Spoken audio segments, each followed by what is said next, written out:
Hi guys, this is Alea Jen and welcome back to my YouTube channel. So for today's video, mega love shout out to Jenny.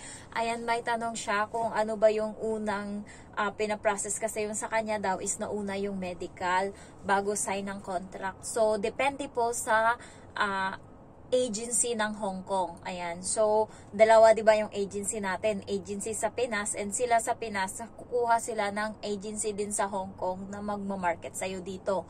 So, nakadepende sa agency ng Hong Kong kasi ako hindi ako pinag-medical muna, inantay muna na magka-employer ako bago ako pinag-medical para walang pera na matapon. Yung iba is inuna yung medical. Yun yung ibang agency. Yung ano ba yung agency ko, nakalimutan ko na, 'di ba? Asia Selective, una muna employer bago medical, pero yung hints na employment pero isa lang yung agency sa Pinas, ano lang din, Light in Hope.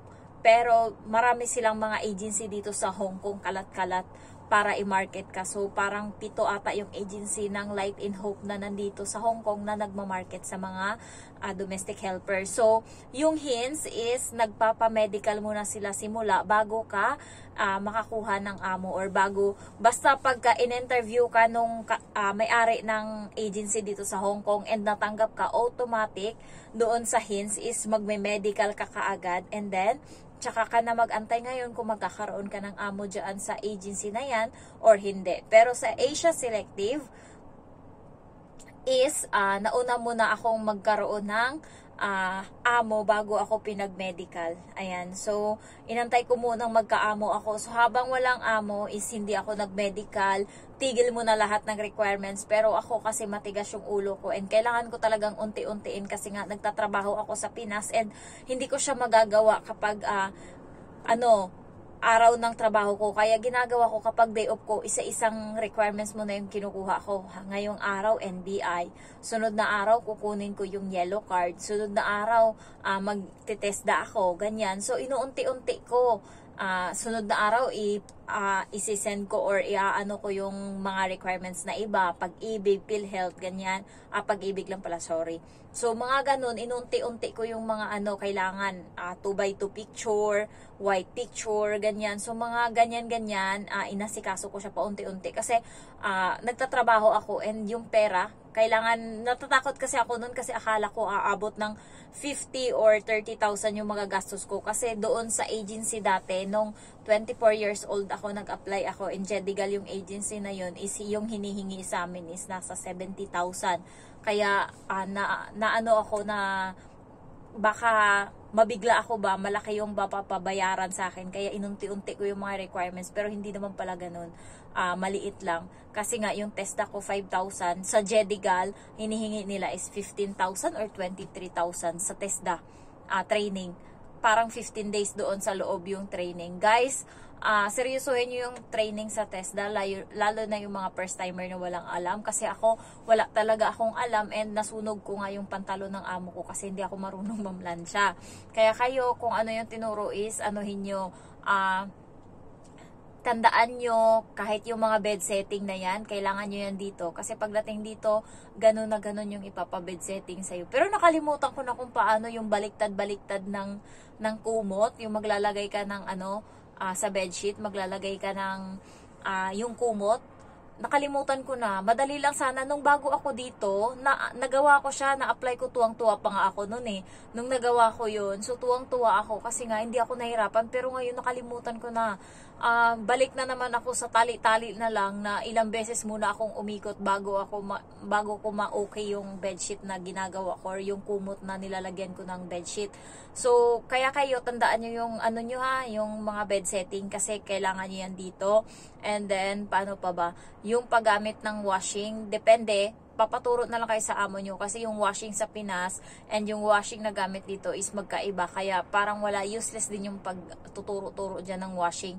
And sa damit namin dito sa paglalaba is halo-halo lang yung damit. Pero, halimbawa, damit ng amo kong babae, damit lang ng among na babae lang lahat ng ilalabhan. Hindi kasama yung ibang mga damit. Sa Pinas kasi, pinapabukod yung puti sa decolor, ganun-ganun. Pero dito halo-halo na lahat, guys. Hindi sila masailan sa damit damit katulad ng mga Pinoy na gusto yung damit is puting-puti talaga yung puti. Dito hindi. Kahit nga may mancha yan, kahit yung amo ko, yung damit niya na pantulog and then natagusan ng dugo. Hanggang ngayon may dugo pa din doon na hindi natanggal doon sa likod ng ano niya. Yung isa, kinuskus ko na kaya nawala yung dugo. Pero ngayon, pinabayaan ko. Tsaka guys, yung ibang mga katulong, nakita ko doon, pinapaplansya sa kanila yung panty, yung medyas, pinapaplansya sa kanila. Sa akin dito, hindi na nga hindi ko pinaplansya yung mga yan. And hindi din ako sinabihan ng amo ko na plansyahin yung mga short niya or yung mga andamit niya. Ako na lang yung nagkusa. Pero siya, wala siyang sinabi na plansyahin ko. And nakikita niya naman na pinaplansya ko, kaya natutuwa siya. Yung mga damit nila dito sa sa paglalaba is halo-halo yung iba, pero sa amin hindi. And halo lang din yan paglagay doon sa washing.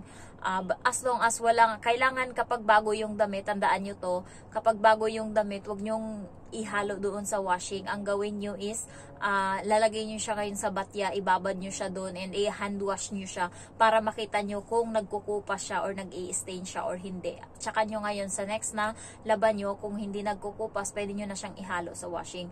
Yun yung tandaan nyo, yung mga konting bagay, simpleng bagay, pero malaking tulong yun pagka natandaan mo or alam mo. Ayan. So, ano pa ba? Yung topic natin dito is about medical, di ba? So, depende po sa amo or sa employer kung ipag-medical ka muna niya. Kasi, merong iba katulad ko, buti na lang nung sa Jedigal ako is, inuna akong mag-medical. At least kahit papaano, hindi ganun kasakit yung lagapak sa akin ng ano na yun, ng apply na yun. Pero napagod din ako, napagod, napuyat, pero okay lang, nakabawi naman na. Nung time na yun is, pagod, puyat din ako kasi Project 8 pa yung yung agency ko, and minsan may brokers interview, so maaga kami doon pumupunta.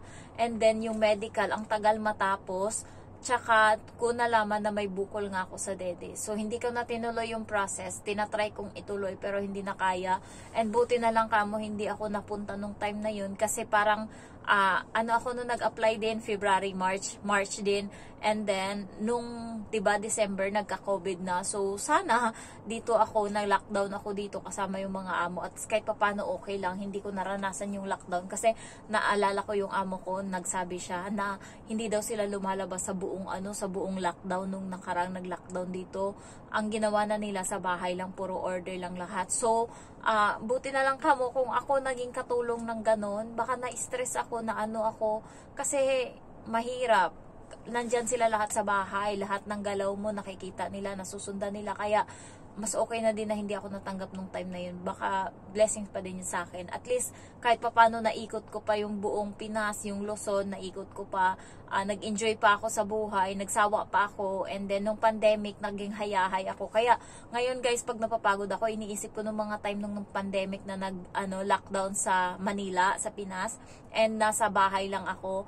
Ang ginawa ko lang is gumising ng umaga. Kaya nagkaroon ako ng YouTube channel dahil sa pandemic. Ayan. So, gigising ako ng umaga. Nung una, alas 8. Pero, nung nasanay na ako na puro pandemic, tapos wala akong trabaho. Buti nga kamo nabuhay ako noon eh. Meron akong sugar daddy nun, char.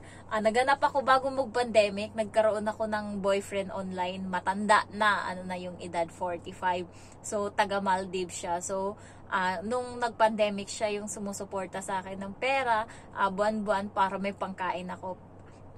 And then, ang ginawa ko is matulog ako ng alas 8 ng umaga, and then cellphone lang, tapos tanghali tutulog uli ako. Sa gabi naman, ayun, tinatrabaho ko yung YouTube ko, nagla-live ako para akong tanga, natutuwa talaga ako sa sarili ko nun. Ayan, pinupush ko yung YouTube ko na magkaroon ako ng subscriber, na maraming subscriber, so naka 1,000 ako, and then akala ko kapag naka 1,000 subscriber ka na, okay na. Kailangan mo pa pala ng 4,000 watch hour, and yun yung pinakamahirap gawin. And parang blessings di sa akin guys, kasi yung 4,000 watch hour, hindi ko yan tinrabaho. Ang ginawa ko lang is nanahimik lang ako. And merong YouTube channels, merong YouTube channel na nagpa-raffle.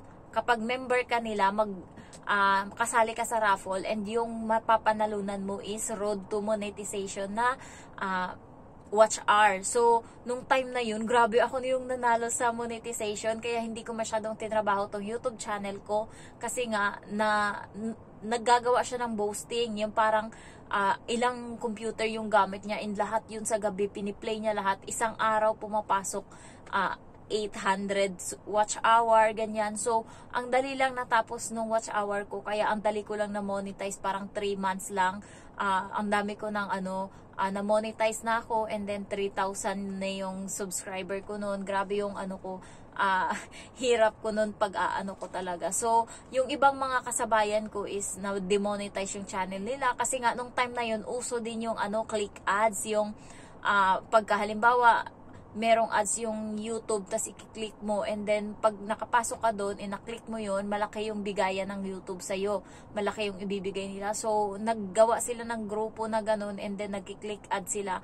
Ang nangyari is na-detect ni YouTube yung ginagawa nila. Pero ang laki ng sahod nila, inaaya nga nila ako nun.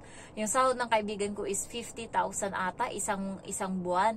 So, parang 2 buwan, 3 buwan nilang tinamasa yung ganun. Tas sabi ko, wag na akong isali. Kasi nga, nung time na yun is na-demonetize yung channel niya. So, hindi na siya ngayon. Wala ng ads, and tumigil na siya sa pag-YouTube. And then, dinimonyo niya ako. Sabi niya sa akin, ibenta ko daw sa kanya yung YouTube channel ko sa halagang 5,000. Ayan, so 5,000 daw. Nag-isip ako noon, tinanong ko yung kaibigan ko, kasi parang naumay na din ako, napagod na din ako mag-YouTube nung time na yun. And sabi ng kaibigan ko, hayaan mo lang yan dyan, marami silang advice. Yung 5,000 is makikita mo lang yan, madali lang yan. Pero pagka hindi mo alam kung kailan ganahan ka uling mag-YouTube or mag-viral yung mga video mo, kaya kailangan dyan lang yan siya. Wala ka namang mawawala kasi sa'yo naman yan. So, hindi ko sinunod or hindi ko binenta sa kaibigan ko yung YouTube channel ko, kasi kung binenta ko to, baka wala na din to ngayon, kasi ma-demonetize na din to. Ginagawa kasi nila, piniplay nila yung ads sa YouTube. Sila lang yung nagpi-play, grupo sila. And ayun nga, gusto nga nila magka-laptop ako para daw kasama din ako sa maggaganyon. Buti na lang hindi ko ginawa. At least ngayon guys, chinek ko yung kabuuan na sahod ko sa buong pag-YouTube ko, kasi nung nakaraan din naman ako serious dito. Nag-start lang ako maging serious sa pag-YouTube nung nandito na ako sa Hong Kong. Nung nakaraan lang, bago ako pumunta dito, 3,000 ata yung subscriber ko. So, ngayon 7,000 na siya. So, 4,000 mahigit yung nadagdag. So, paano ba? Nakalimutan ko na yung kwento. Guys, grabe yung antok ko. Pagod na pagod talaga ako. Grabe, yung alas 5 ng umaga kagigising, and minsan nakakatulog ka alas 11, alas 12 ng gabi. Puya talaga, malala. Kaya minsan nahihilo na ako, hindi na kaya ng saging yung nararamdaman ko. Minsan iniisip ko parang malulubog na ako. Kaya hindi na ako nakakapag-upload. Tignan, parang naloloading na yung utak ko. Ayan, so ayun lang guys. And then thank you so much for watching. Bye-bye.